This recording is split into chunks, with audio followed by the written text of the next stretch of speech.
Hello, I'm Steph from iDriver Classic, and today I'm showing you one of the most beautiful cars that Rover ever made. Well, in my opinion anyway. It's the Rover P4 110. Now this is a rather majestic car, and best of all, you could drive it yourself as well, but stay tuned later on in the video for how that all works.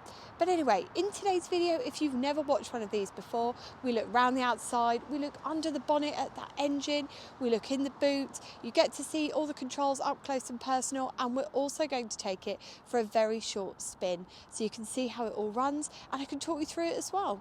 But first of all, let's talk about the history of the Rover P4.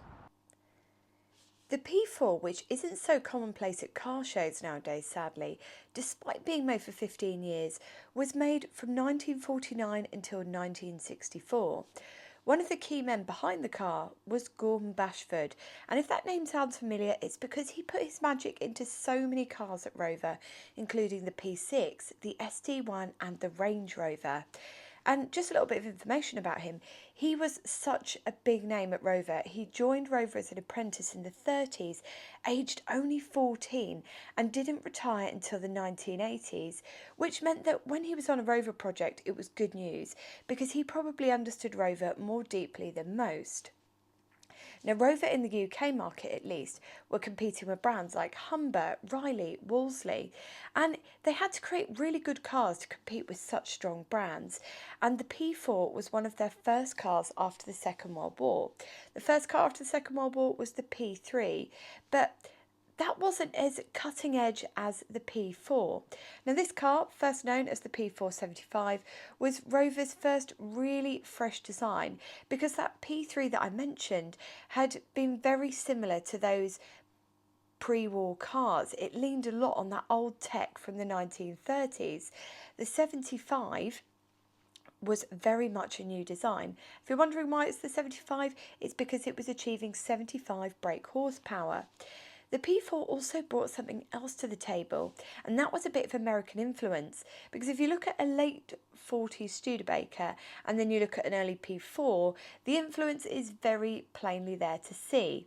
And if you're wondering why, it's because Rover had purchased a 47 Studebaker model specifically to pull apart, and with that they created a hybrid Rover Studebaker Beast, which led to the creation of the P4 prototype chassis.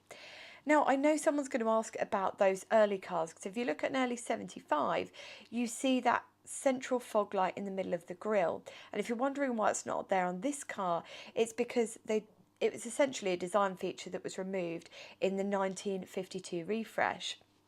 Now, we talk about refreshing, but Rover were very keen to keep their new design looking fresh, and after launching 49, they didn't just sit there and roll with it like a lot of other manufacturers did.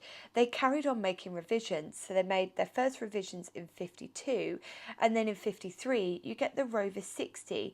That comes to market and adds a 4-cylinder engine to the lineup. If you're wondering why they do stuff like this, it's to try and give a cheaper entry point for buyers and try and open up and widen that market to bring in more people. Now at this point you also get the Rover 90, which is fitted with a 2.6 litre engine and gives 90 brake horsepower. They removed that early freewheel feature, and you get other upgrades and betterments, things like better brakes, plus numerous other tweaks and upgrades. Changes kept coming in, and in 1956 Rover brings in the 105. It's available as the R, the S, or simply the 105, and this gives 108 brake horsepower and an eye-watering, for the time anyway, top speed of 94 miles per hour. Changes and additions kept coming, and you go through the Rover 80, the 100, and finally in 1962 it's the final cars in the P4 legacy that run from 62 to 64, and that's the 95 and the 110. The 110, as we're testing here today, was fitted with the 2.625cc 6-cylinder engine, sometimes just known as the 2.6, and by this point, because they've made a few tweaks, it achieves 123 brake horsepower. I know if you look at some of the early ones, they only achieve 104. It achieves a top speed of 100 miles per hour, which is so good for the time, with 0 to 60 in 15.9 seconds. It offered the Rover P4 Fanatic the best of everything, and it even offered, which was quite extensive for the time, 10 single colour choices, or for a wee bit extra, 10 two-tone colour choices, sometimes known as duotone. But no matter what the colour choice, if you wanted that laminated screen for a bit of extra safety, that was an additional cost. The car ceased production in 1964 and was replaced by the Rover 2000, sometimes called the P6, which had come out in 1963. Gosh, this is a big car. Well, for me anyway, because I've been tootling around the Morris Minor an awful lot lately. And for those of you at home that want to grasp how big this is, I'll give you it in inches and then I'll just lay over the top in metric. So it's 14 foot 10.5 inches long and 5 foot 5.5 inches wide. So it's a lovely big wafty bit of kit. And this is the thing, because there are very much two eras of Rover. You've got old school Rover like this, where the cars feel luxurious, they're elegant, they really hold their own against some of those more luxury brands. And then you've got your later era of Rover, kind of those cars that came right at the tail end. You've got things like your 100, your 400, 800, 600, streetwise. Those are the Rovers that many people think of. But actually, if you take 2 steps back further into history and you see cars like this, you see what the Rover brand really stood for. And it is luxury through and through, even right down to the materials that are used. So all of this wood up here, this is all walnut. These seats, they're all leather hide. The carpets, deep pile shag is how it's described in the brochures. It is luxury through and through, and it is held up quite well, because when we take this car out today, and we're borrowing this from Drive Dad's car, which I'll tell you about later, it means that you can drive it as well. It's used a lot, which means that we get to see how it holds up, being used all the time by lots of different people, and it's being quite heavy-handed. And as you can see, even though the vehicle is decades after being introduced onto market, it's lasting up very well indeed. There's a few bits that I would maybe tidy up if it was my own car, things like the handles and such like on the doors, which are missing from the front but are very much still present in the back. I'd maybe bring those forward. But again, when you've got hundreds of people climbing in and out of this car and experiencing it, you wouldn't keep it at concourse level. It doesn't make rational sense. So what have we got inside? Well, this is right at the end of that P4 life cycle, and I was talking you through all the models and when it was introduced. But even so, it still feels like, for the 60s, a really nice car. Now, coming into the centre here, well, actually I've forgotten, we've got the glove box. And the nicest thing about this glove box is, and by the way, there's quite a lot of room inside, as you can see here. I did think it would be bigger, being such a big car, a little bit like that boot actually. I thought the boot would be bigger as well. The nicest thing about this is that it's still got a little plate on from the original dealership that sold it. History like that you just can't replicate, and it's so nice that it's still on the car. Now, back into the middle, we've got a clock, a speaker with your Motorola radio, and I imagine, looking at that, because it's medium and long wave, it's probably original to the car. I've got one in my Morris Minor that looks about the same age, so I would assume that it is bang on. Now, coming down from there, you've got all your heater controls. Just a small observation from me, I think that looks quite fussy. There's quite a lot going on there. I think that could be simplified. You've got your fresh air intake just here. That's for the panel on the front. Now, you might see this panel in other Rovers. And when I say other Rovers, I mean Land Rovers, because they've got that fresh air intake as well. Over here, you've got your choke, which is labelled up as cold start. And then coming in front of you, this is why I love this era of cars, so deliciously simple. You've got your light switch, you've got your fuel switch, and this is really clever because that's either on main or reserve tank. Now, if you're wondering what it gets, I think it's kind of mid to low 20s on these. You've got your speedo with your trip clock. You've got brake warning light in the middle with a selection of warning lights, and over on the right hand side you've got another gauge which shows you your temperature, you've got your amp meter, and you've got your fuel gauge there as well. There is a sticker over that telling us it's not working today, but just so you're aware that that's there. You've got your panel lights, you've got your oil level check, and you've also got your wipers. Now, I always find these a bit fiddly, but essentially what you do is you push for screen wash, and then you turn to get those wipers going.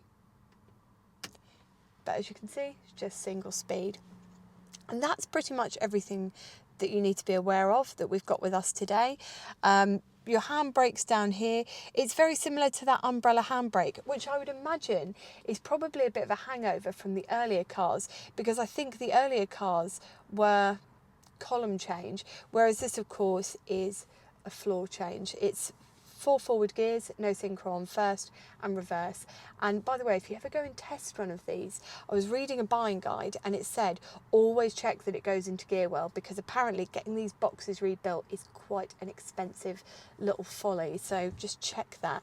I have actually driven this a little bit, and it's got a really nice gearbox on it, so I'm quite lucky really. Now you're probably wondering what it sounds like.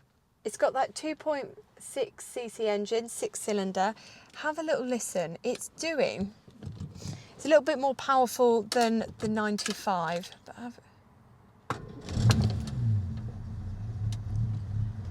I've got the choke slightly out. I think I might be able to push it in.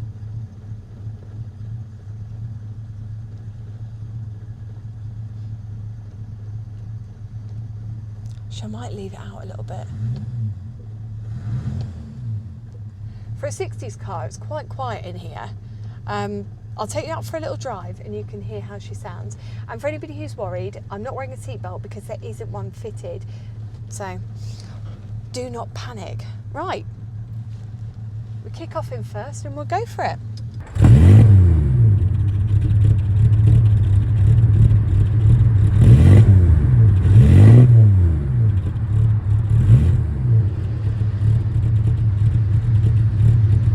Let's go for it.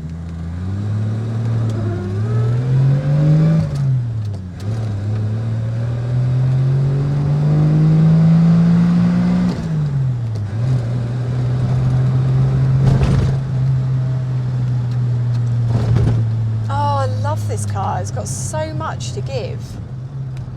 That was one of the things that came across, because I read a few reviews actually of these before I came out, and they said that whilst the steering is incredibly heavy, and my God it is, and by the way the turning circle on this I think is 37 feet, it's not for the faint-hearted, it soon makes up for it in the fact that it is incredibly usable. And this is what puts a lot of people off vehicles of this era, is that they aren't usable. You get into them, you find out that they can only do piddling speeds, and then before you know it, it becomes unusable on a motorway, and it's really incompatible with all the things that you want to do in your life. This is absolutely bang on. You'll easily be able to get up to 70 miles an hour and sit there quite comfortably. Now I know that a lot of people always say when we take cars out from Drive Dad's car that they wish they could see them on the open road, or we could take them out, but unfortunately that's just not a possibility. So we'll try and get up a fair speed anyway, just to give you a bit of a feel, but you can probably see at home that the steering is quite heavy. But I tell you what the car really excels at, it's got a lovely gear change. So you'll probably be able to see there. It's just smooth, it's simple, there's very little travel between the gears, which always makes for a more precise feel as you come through the box. And you can feel that precision coming both up and down through the box as well. But what are the drawbacks? Well, give them a little wave, good morning. I think if you're not used to an old car, you might find this a little bit tricky, because the steering is quite heavy.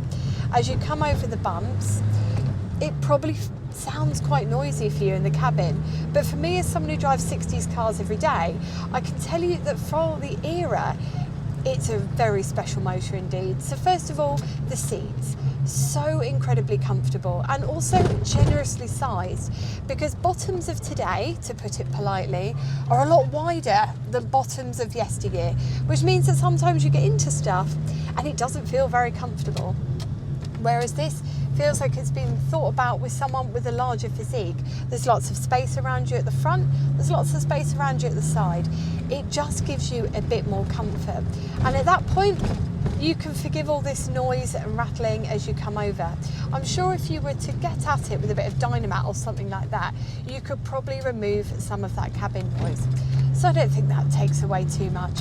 And plus, if you're driving a car of this era, you can't possibly expect it to be as quiet as your modern car. But I know for some people, that will be a stress too far. Now, once you get used to that heavier steering,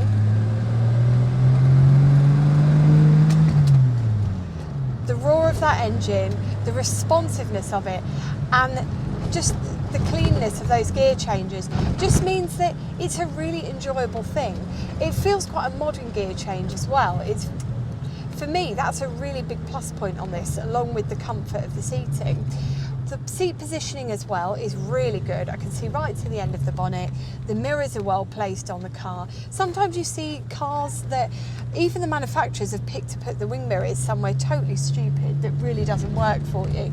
But these really precisely placed.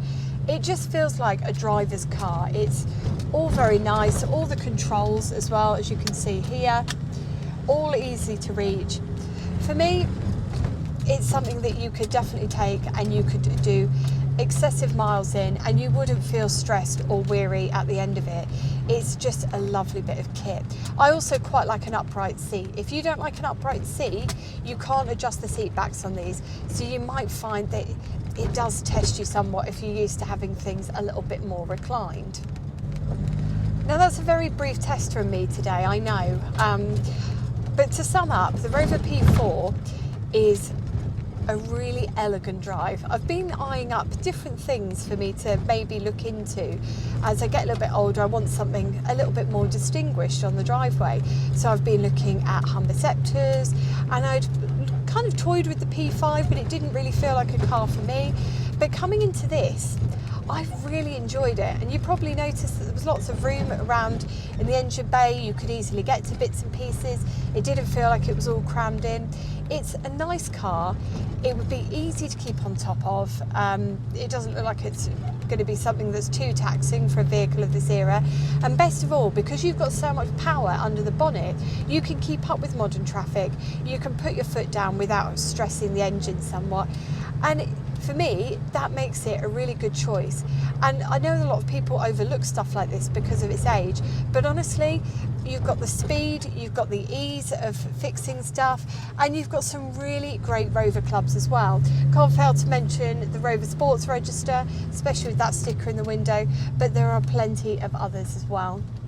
Now, I know this has been a somewhat muted test drive.